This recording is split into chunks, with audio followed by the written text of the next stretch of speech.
سلام دوستان، امیدوارم خوب باشید. خواستم بهتون بگم گواهینامه زبانایی توی آلمان پشت سر و راجع به امضا کردن گواهینامه در آلمان که به زبان فارسی باشه صحبت میکنن رو تست کردم، انجام دادم و کاملا واقعیه. اینجوریه که به نظر من تمام ماها ایرانیایی که تو آلمان هستیم تک تکمون موظف هستیم که این کار انجام بدیم. بنابراین اکثرا کسایی که میذارن فقط یه لینک میذارن که وارد بشیم، ولی سایت کمی به نظر من پیچیده بود و من با تلاش خودم تونستم وارد بشم و امضا بزنم. کاری که انجام دادم و براتون میذارم، حتما نگاه کنید و این حق ما واقعا همونجوری که به زبان عربی یا اوکراینی میتونن مهاجرا اینجا گواهینامه بدن خیلی راحت، همینطور ما هم حق داریم و این حق رو باید بگیریم. به نظر من پشت هم باشیم و این امضا رو بزنیم و حتما انجامش بدیم. مراحل براتون میذارم. عزیزان وارد این لینک بشید.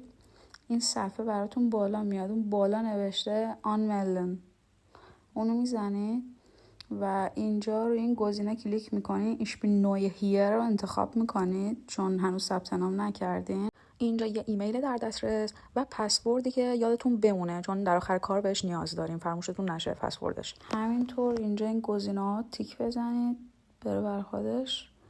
persönliche Daten.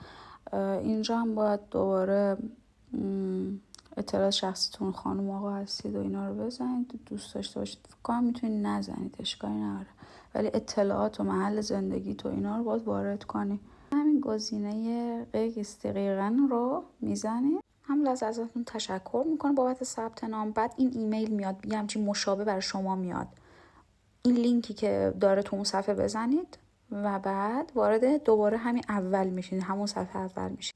سرچ رو میزنید، می‌نویسید persische Sprache و سرچ میکنید. باید صحیح بنویسید و یعنی براتون این صفحه بالا نمیاد. این صفحه رو که دیدین خب اومد، باید بزنین روی این لینک ها بیه. خب بله، شما به محض اینکه اینو بزنید وارد این صفحه میشید. اطلاعات راجع به گواهینامه و فورشاین هست. از این زیر مشاهده میکنید که نوشته پتیسیون میتزایشن. اونو میزنین. ایمیل و پسوردی که اونجا توی ثبت نام توی آنملدن از خودتون اطلاعات دادین و وارد میکنین. اینجا این دوتا گزینه رو انتخاب میکنین. من میخوام که مثلا اسم و فامیل و اینام باشه، یا مثلا امضایی که دارم میکنم نمیخوام اسمم باشه توش، مثلا فقط امضام باشه. اینو انتخاب میکنید.